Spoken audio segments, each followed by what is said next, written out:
اللہ نے انسان کو زمین کی سب سے ذہین مخلوق بنایا ہے، لیکن کیا آپ جانتے ہیں کہ اللہ نے بہت سے جانور ایسے بھی بنائے ہیں جن کے بغیر انسان کا زندہ رہنا بہت مشکل ہے۔ ارتھ وارم یعنی کیچوا، یہ فراموش مخلوق مٹی کے بادشاہ ہیں۔ کیچوے زمین میں بہت سے بل نما سوراخ بناتے ہیں۔ ان خالی جگہوں سے مٹی کے اندر ہوا اور پانی داخل ہوتا ہے، جو کہ پودوں کی جڑوں کے لیے بہت اہم ہے۔ ان زمینی کیڑوں کی موجودگی سے مٹی کی بائیو ڈائیورسٹی میں بہتری آتی ہے، جس سے زمین زرخیز ہوتی ہے۔ جس زمین میں بہت زیادہ ارتھ وارم موجود ہوتے ہیں وہاں بیکٹیریا اور فنگس بنتا ہے، جو کہ مٹی میں موجود نیوٹرینٹس کو توڑ کر غذائی اجزاء کو پودوں تک دستیابی میں مدد کرتے ہیں۔ کیچوے زمین کی تہوں کو آپس میں ملاتے رہتے ہیں، جس سے زمین میں موجود نیوٹرینٹس پھیلتے ہیں اور زمین کو طاقت ملتی ہے۔ یہاں تک کہ ان کا فضلہ بھی اہم ہوتا ہے، کیونکہ اس سے مٹی کو اچھی دانے دار ساخت ملتی ہے۔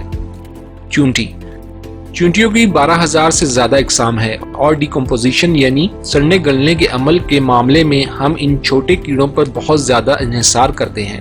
کینچوؤں کی طرح یہ چونٹیاں زمین میں سرنگیں کھود کر مٹی کو زرخیز کرنے میں مدد کرتی ہیں، لیکن ان کے دیگر اہم کردار بھی ہیں۔ چونٹیاں زمین میں سوراخ بناتی ہیں جس سے ہوا داخل ہوتی ہے اور اس سے مٹی میں پائے جانے والے غذائی اجزاء کو ری سائیکل ہونے میں مدد ملتی ہے، جو پودوں کے اگنے کے لیے ضروری ہے، جسے ہم انسان کھاتے ہیں۔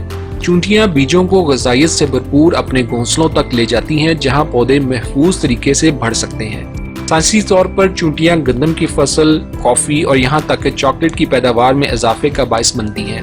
سب سے بڑھ کر چونٹیاں زہریلے کیڑے، خون چوسنے والے پسو، مکھیوں کے لاروا، کھٹمل اور انسانوں کو نقصان پہنچانے والے مختلف کیڑے مکوڑوں کو اپنی غذا کا حصہ بناتی ہیں۔ پلانکٹن، ایسا سمجھا جاتا ہے کہ پلانکٹن صرف پودے ہیں، لیکن اصل میں پلانکٹن سے مراد پانی کے نیچے موجود ایسے تمام جاندار ہیں جو اپنے آپ حرکت کرنے کے قابل نہیں ہوتے۔ پلانکٹن کیوں اہم ہے؟ کیونکہ یہ ہم سب کے سانس لینے کی وجہ ہے۔ فوٹوسینتھسس اور اپنی اچھی بھوک کے ذریعے فائٹو پلانکٹن اور زو پلانکٹن دونوں ہی توانائی کو آکسیجن میں تبدیل کرنے اور اسے پوری دنیا میں تقسیم کرنے میں اہم کردار ادا کرتے ہیں۔ پلانکٹن دنیا میں موجود آدھی آکسیجن کے ذمہ دار ہیں۔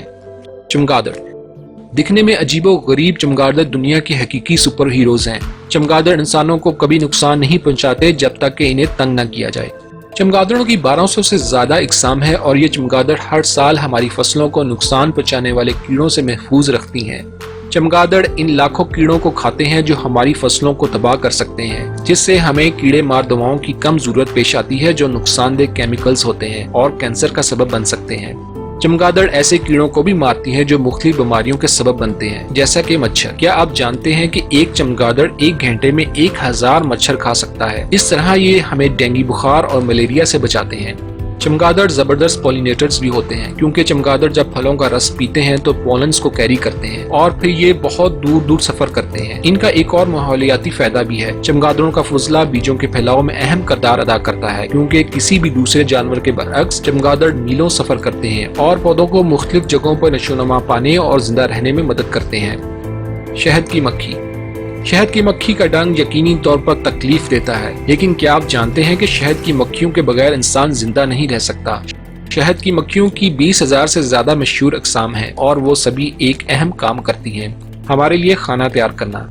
یہاں تک کہ البرٹ آئنسٹائن نے یہ بیان دیا تھا کہ اگر کل شہد کی مکھیوں کو زمین سے ختم کر دیا جائے تو انسانوں کے پاس زندہ رہنے کے لیے صرف 4 سال باقی رہ جائیں گے۔ گرچہ اب سائنسدان اس قدر سنگین نتائج پر یقین نہیں رکھتے، پر یہ یقینی طور پر کرہ ارض کی سب سے اہم نوع میں سے ایک ہے۔ شہد کی مکھیاں شہد تیار کرتی ہیں جو کہ انسانوں کے لیے ایک اہم غذا ہے اور شکر حاصل کرنے کا ذریعہ ہے۔ لیکن اس سے بھی اہم بات یہ ہے کہ شہد کی مکھی دنیا کی سب سے زیادہ مؤثر اور سب سے بڑے پولینیٹرز ہیں، اور کہا جاتا ہے کہ دنیا کی تقریباً 80% فصلیں پولینیشن کے لیے مکمل طور پر شہد کی مکھیوں پر منحصر ہیں۔ پولینیشن ایک ایسا عمل ہے جس کے ذریعے پولن نر پودوں سے مادہ پودوں میں منتقل ہوتا ہے۔ اس کے بغیر پودے ریپروڈیوس نہیں کر سکتے، اور جب کھانے کے لیے پودے نہیں ہوں گے تو جانور زندہ نہیں رہیں گے اور پھر انسانی زندگی کو بھی خطرات لاحق ہو جائیں گے۔ اگر آپ کو ویڈیو پسند آئی تو کمنٹ اور لائک کریں اور ہمارے چینل کو سبسکرائب کریں۔